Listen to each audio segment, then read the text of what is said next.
It was 3:21 a.m. in our Batavia, Ohio apartment on Sycamore Street when I first realized the house had changed.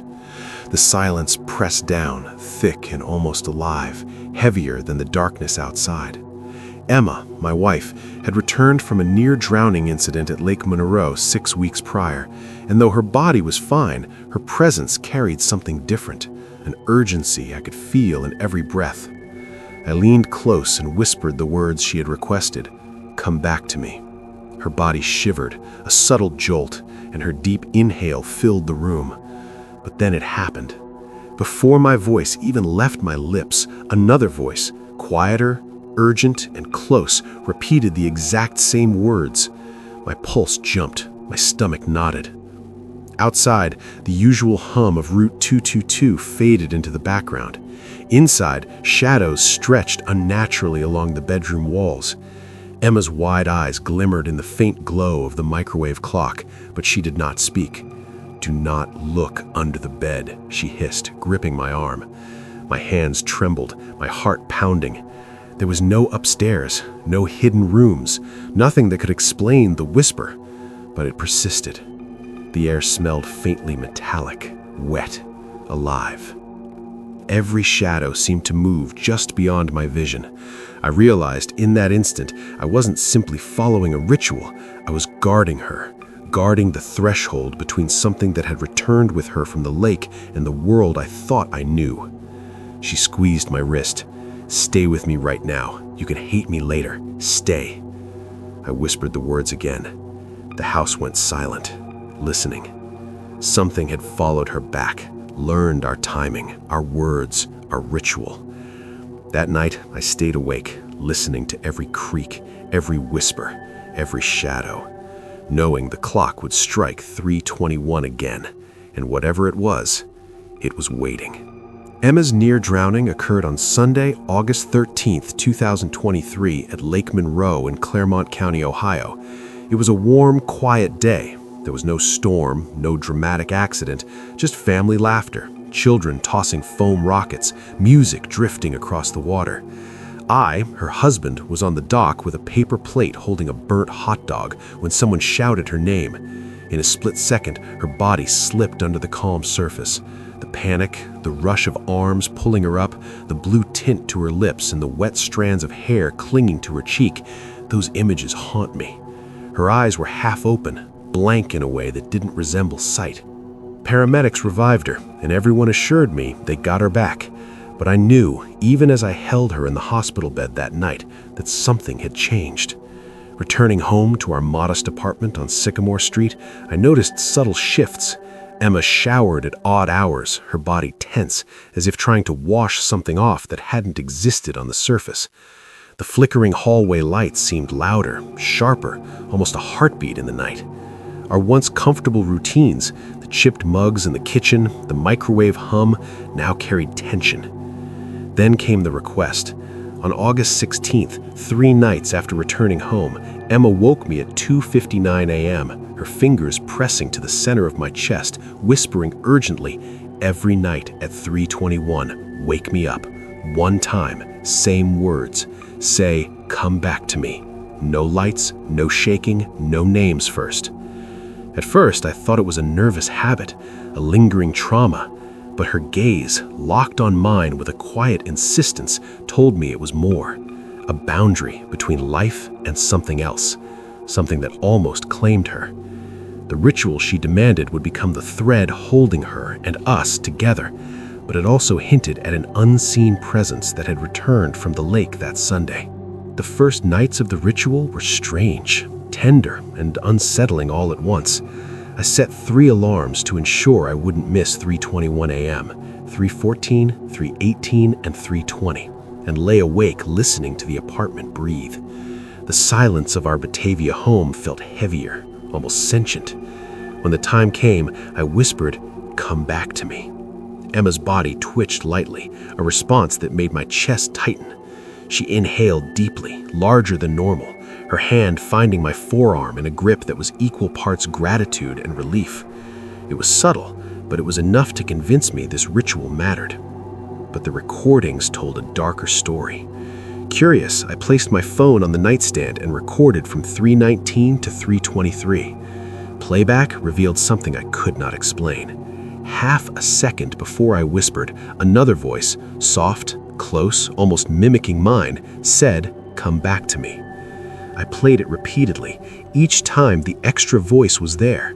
My own voice followed it, second in line, as if obeying some hidden pattern. I had to delete the recording at Emma's insistence.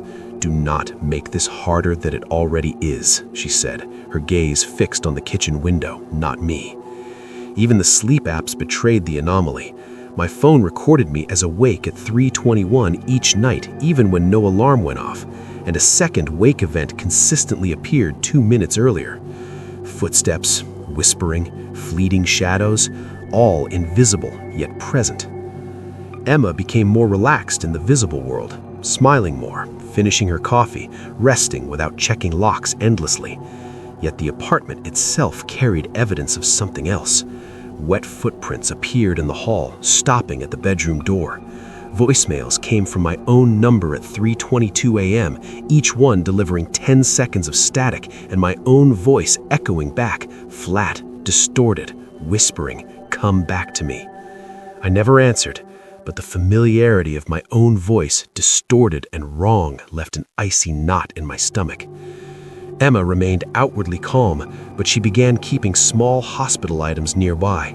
Wristbands, small bags, remnants of that near-drowning incident. "You went in after me," she said quietly. "They got you back too. 6 minutes lost. You don't remember them, but they remember you." Even as the days passed, subtle traces manifested in the apartment. Wet footprints stopped abruptly at the bedroom door. Objects shifted minutely overnight.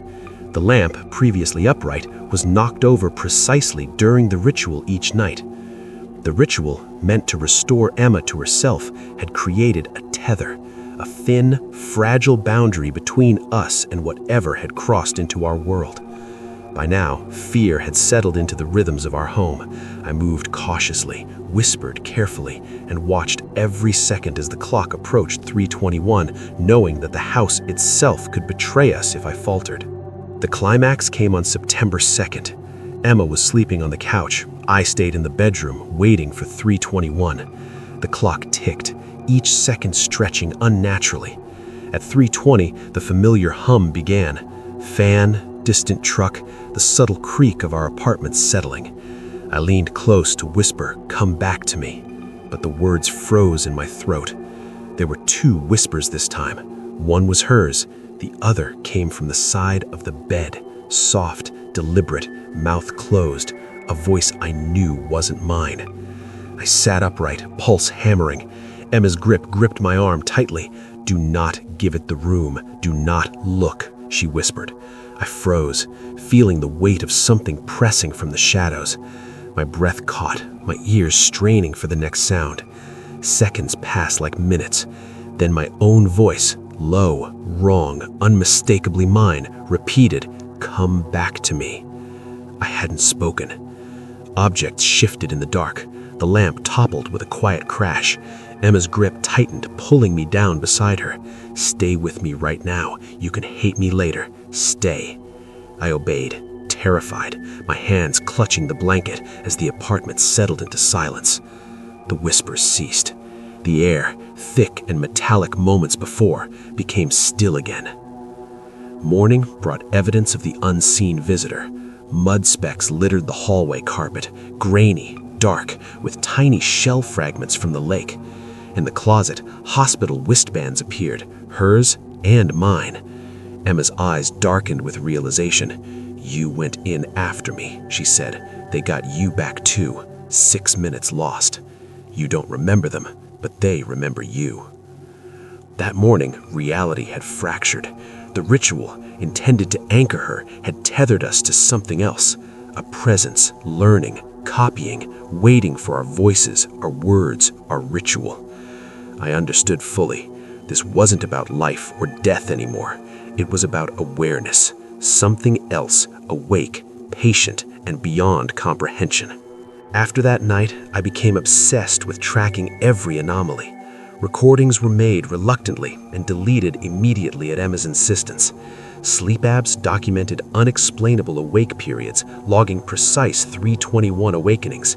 Voicemails from my own number at 3:22 a.m. grew in frequency, each one carrying static-laden repetitions of the ritual phrase. The patterns were undeniable. The house itself had become a clock, a monitor, a conduit into events that defied explanation. I contacted Dr. Nathan Cole, a sleep researcher in Clermont County. Cases like this rarely involve trauma alone. Something external or perceived as external interferes with normal circadian responses. The brain can't explain the phenomena, but the consistency suggests either extreme dissociation or an environmental factor replicating auditory cues. I examined the apartment meticulously. Footprints in the hall stopped at the bedroom door. Objects shifted minutely overnight.